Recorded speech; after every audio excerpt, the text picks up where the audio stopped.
In the criminal justice system, the people are represented by two separate yet equally important groups: the police who investigate crime and the district attorneys who prosecute the offenders.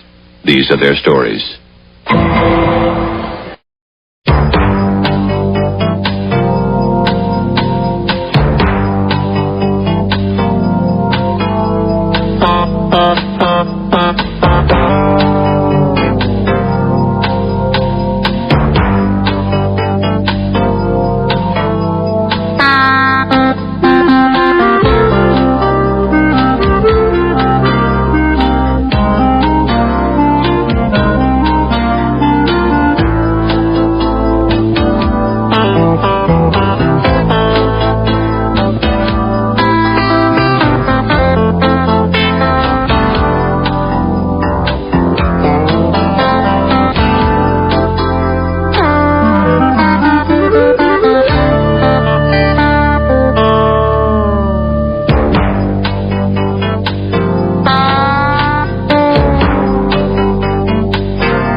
Court is now in session. We'll hear from the prosecuting attorney first. Well, jury, I don't believe we have a difficult case before us.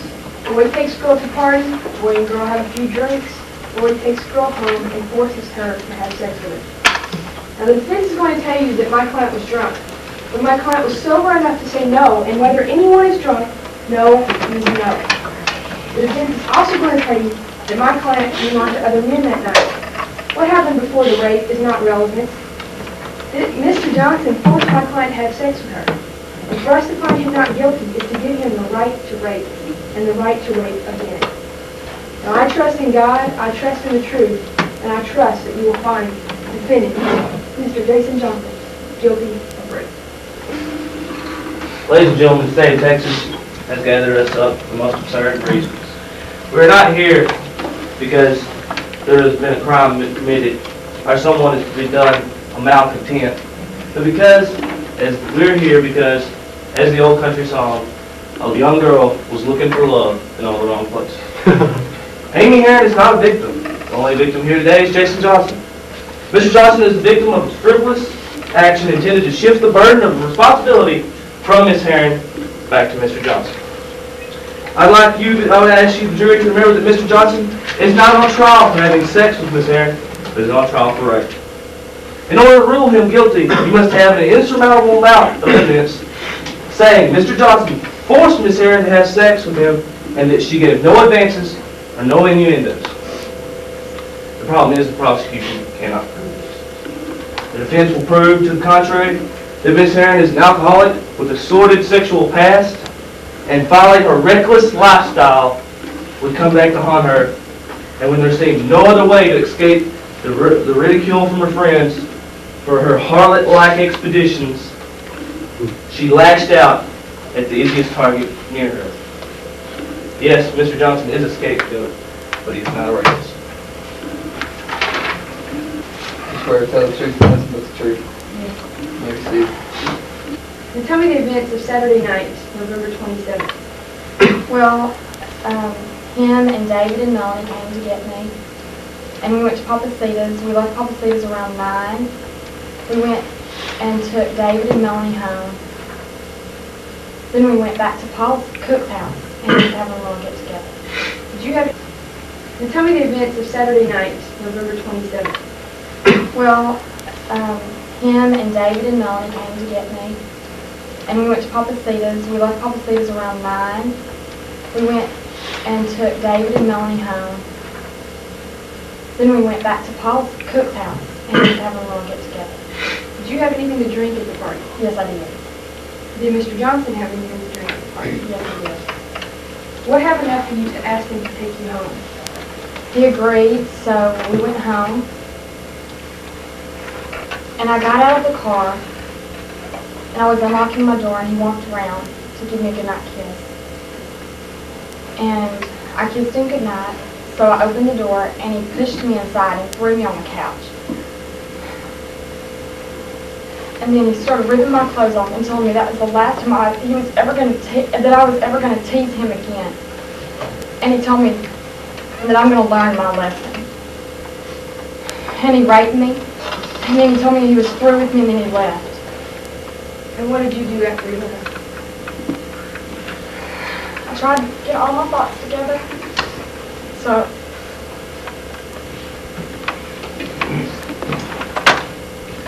I went to my room and called Melanie and told her what happened. And so she took me to the hospital. Thank you, Ms. Herring. Okay, during the course of the events, you do not remember any encounters with Mr. Lott or Mr. Pruitt. Well, maybe flirting with them. What does that have anything to do with rape? It has a lot to do with it, Miss Herring. Raise your right hand. You swear to tell the truth, the whole truth, and nothing but the truth? All right, let me see. After you were taken home, did you hear from Ms. Herring again? Yeah, about 1:15 at night, she called me. She was crying. She was real upset. And I asked her what was wrong. She told me Jason heard her. I said, exactly what you mean, and she told me you raped her. What was her state of mind? And she was just crying. She kept saying over and over, she didn't understand what happened, and she told me she'd go by herself over and over there. You said Miss Herring didn't want to go to Paul Cook's house. Why was this? I don't know. I was going to hang out with her that night, but Jason just talked to her about a talk, so I just went home. She didn't really want to, I don't know, I guess she didn't want to drink, she just didn't want to go. Okay, so you'd say that was the first time Miss Herring had ever been out to a get-together of that nature? No, it's not the first time. Okay, well, how many times would you say it would be? That she's ever been to a party? Right. I don't know. Well, we'll give is she like one that, every weekend she's going to be at a party? Or is this like she's twice in her lifetime? Not twice, it's not the every weekend thing. Would you say She goes and... she goes more than she doesn't? Yeah. Okay. Struggle. And did you find anything that linked the defendant, Mr. Jason Johnson, to this condition of Ms. Herring? Well, there was samples of his hair and skin cells and semen. So you would say that because of the signs of the struggle, that Ms. Herring had not consented to this sex? And you'd say thank you. Okay, first of all, these abrasions, where and how deep were they? They were on her arms and Arms is in here? That's right in there? Is that correct? Is that an accurate assessment? no arms, not on her arms. Just on her arms, not on her neck? On her neck, just on the side. Just side, right here.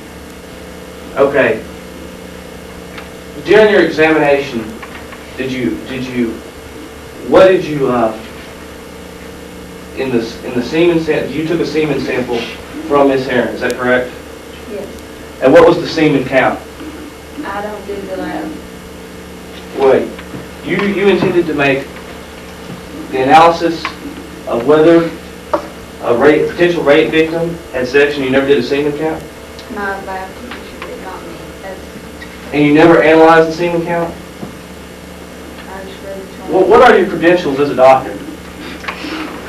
If you never analyzed the semen count in a rape case, how can you accurately analyze whether the victim was actually raped or not?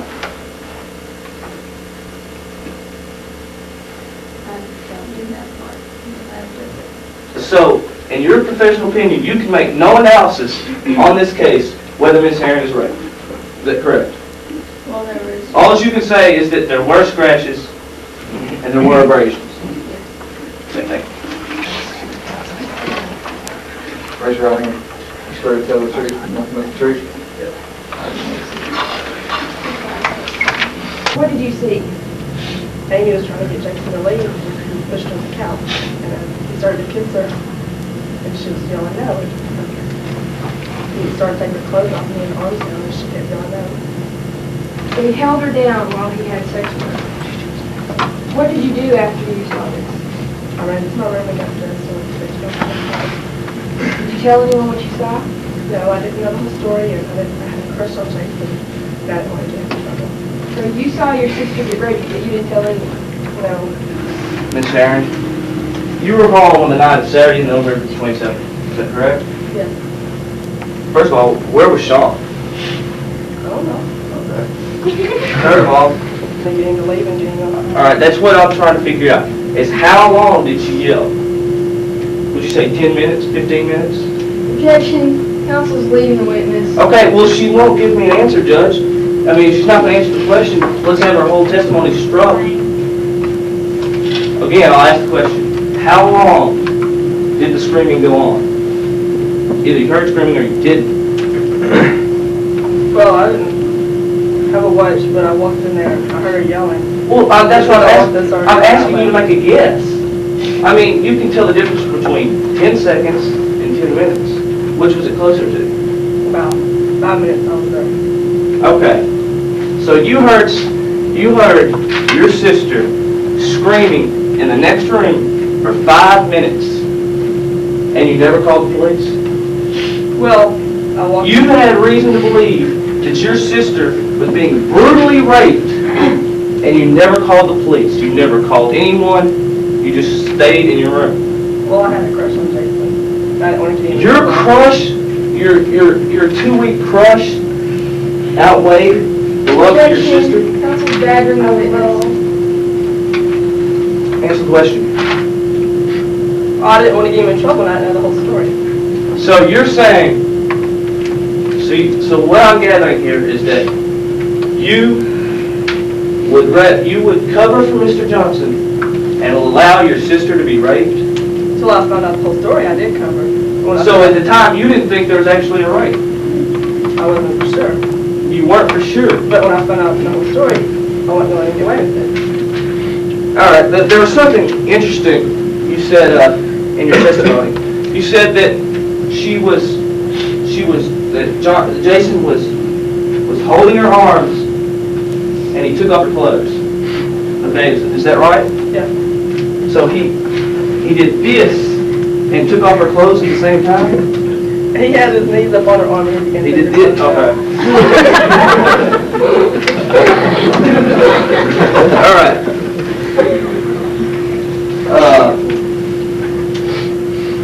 I'd like to recall this witness. Thank you. Raise your right hand. You swear to tell the truth and nothing but the truth? Yes. Maybe. Something wake you up early on the morning of November 28th? Yes. What was it? It was Christmas. Why was she there?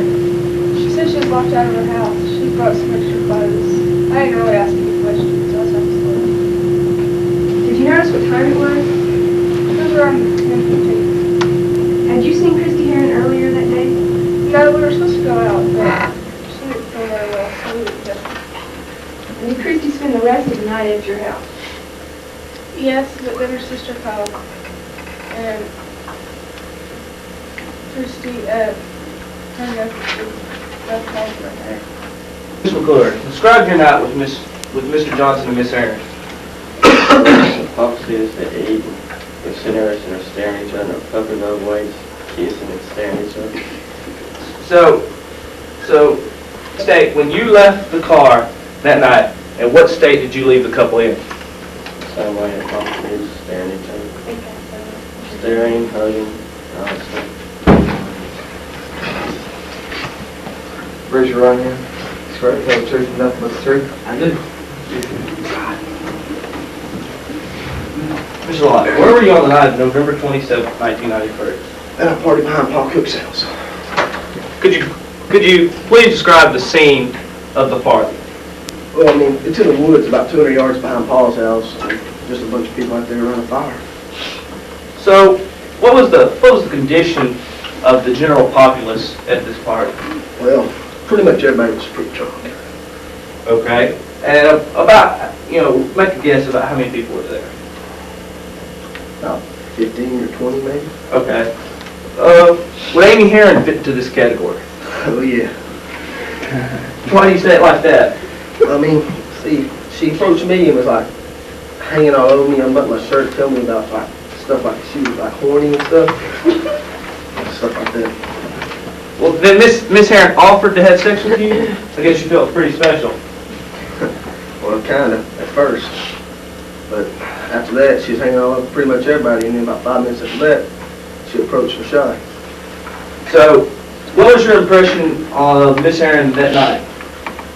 My impression was that she was walking around looking for somebody to give it to, and she finally found somebody that would. Thank you.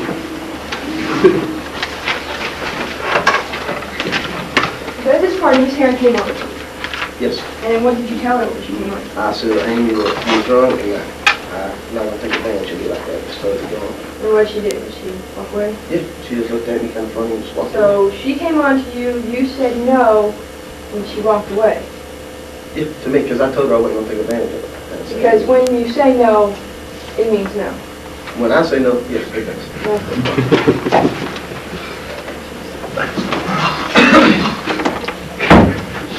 Raise your right hand.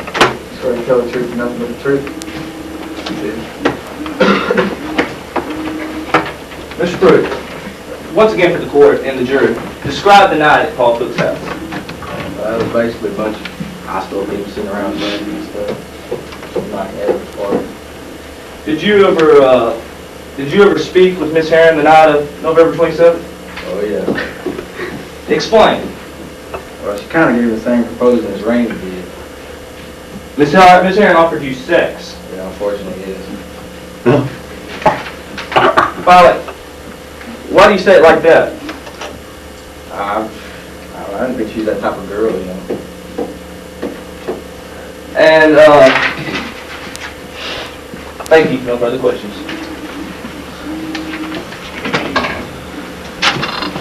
Stuart, do you often go to these parties?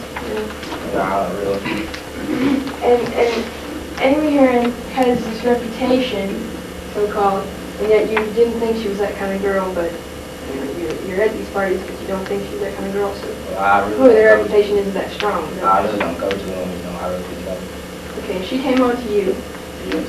and then what did you say when she came on? So, you know, And what happened when you said no? I just kind of pushed her off, and about another 10 minutes, started running around the fire.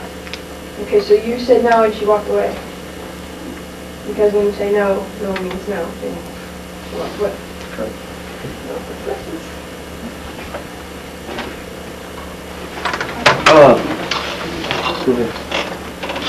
Your Honor,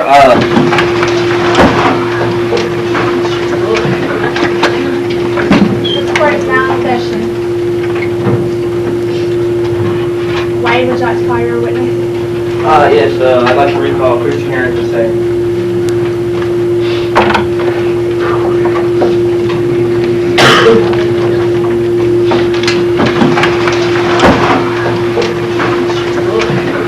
This court is now in session. Wade, would you like to call your witness? Yes, I'd like to recall Christian Herron to say.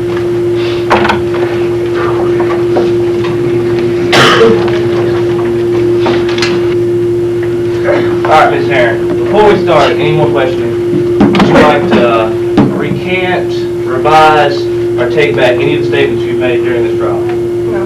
Okay. Then our offers is Defense Exhibit A, a sworn affidavit from Pam Armstrong stating that Miss Herron was not, in fact, in the place she said she was on Saturday night. Objection. Members bench.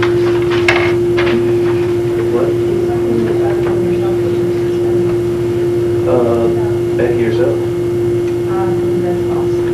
Or paragraph, Becky is not here today because of an orthodontist appointment. But she was at 7:30. Your Honor, if you would like to state the whole trial, if Pam Armstrong signed the statement, my client is innocent. If she didn't, he can go to jail. If you're willing to state the whole trial, if that is what it says, I'll take that. You can go ahead and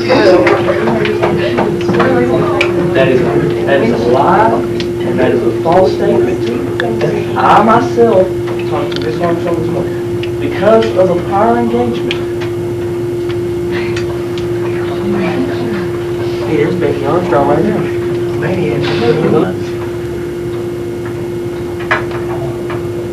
Well, then, you can't use it for evidence. Then why not? Because it's a sworn affidavit, witnessed by a ward of the state.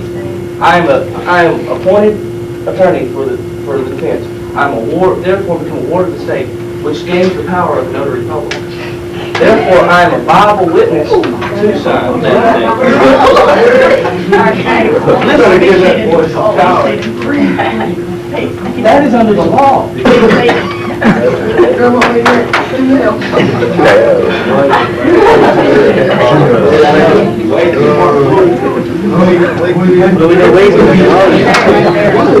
Objection, our argument is not that Ms. Hannah was asleep, that Ms. Armstrong was asleep, is that Becky was asleep. Becky was asleep. Becky is his supposed witness. No, I'm the witness. I'm a ward of the state. Therefore, I gain the state powers of justice of the peace, notary public, and coroner. I get the power to verify these documents. Therefore, since I am a notary public, I am a viable witness for an affidavit, a sworn affidavit. You keep using the word. I don't think it means what you think it means. The alleged crime, you never thought your sister's life was in danger, or her well-being. Yeah? You did, then how come you did not call the police? I don't know. Because I told you, I didn't know the whole story, and I mean, I'm not going to... Isn't the truth that your sister's well-being was never in danger? I know. No further questions? When you heard her side of the story, then did you feel that you needed to tell someone? Yeah. But you still waited until now? Why did you wait? I figured I'd let her know, I mean... And why do you feel you have to tell the story now? She's my sister, and I know the whole story that he did right for her, and I don't want him to get mad. Further questions? Defense rest. Throughout this trial, I've tried to instill one point in your minds. No means no.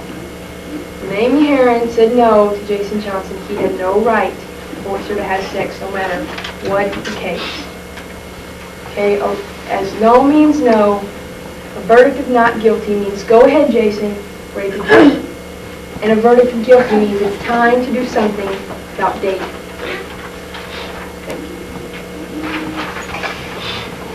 Ladies and gentlemen of the jury, if the prosecution's case was a boat, it would be sitting on the bottom of the ocean because it has so many holes. Let's take a look at their witnesses. First of all, they called up Dr. Klein, a so-called specialist, analyzed Miss Herron on the night of the crime. On the night of the crime, she never took a skin count or a specimen. Therefore, all tests from that doctor are inconclusive.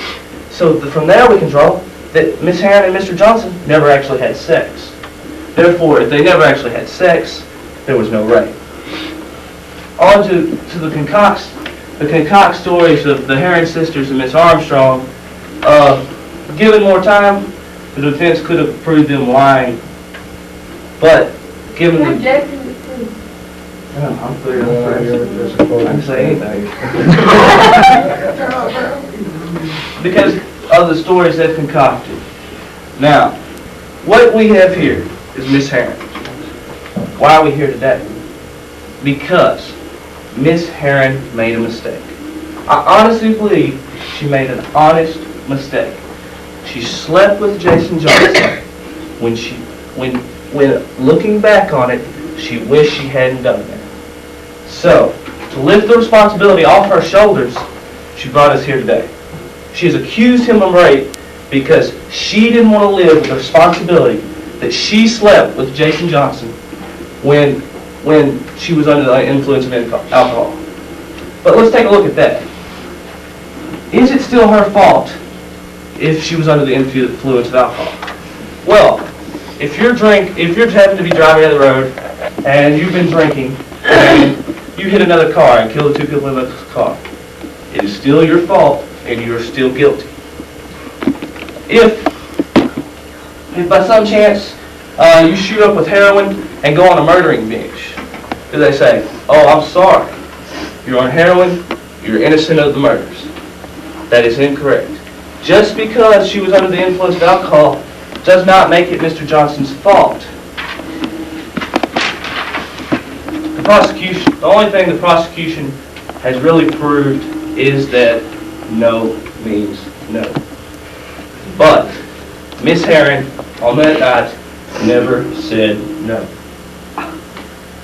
If you do, the only reason you would make a verdict of guilty is that you have, beyond a shadow of a doubt, you know that Mr. Johnson had sex with her, that Mr. Johnson forced her to have sex with her, and that beyond a shadow of a doubt, he raped her. But you cannot do that because the prosecution has made a mockery of justice. They have called up doctors who aren't qualified to give a tonsillectomy check. They brought up witnesses concocting stories in order to put my client behind bars without even a fair trial. Now, Jason, just admit it.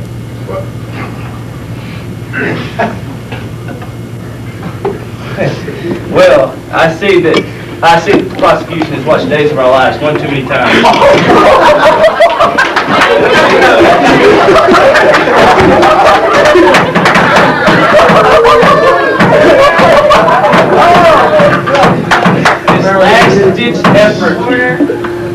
This prosecution was trying to make a mockery of justice, and this last-ditch effort will not make fools and mock this 5-member jury.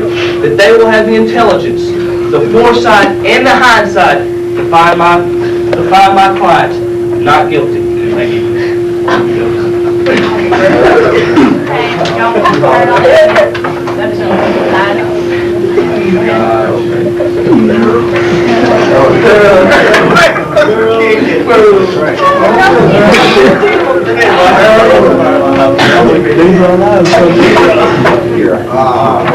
I still got it. We, the jury, find Jason Johnson, the defendant, guilty as charged.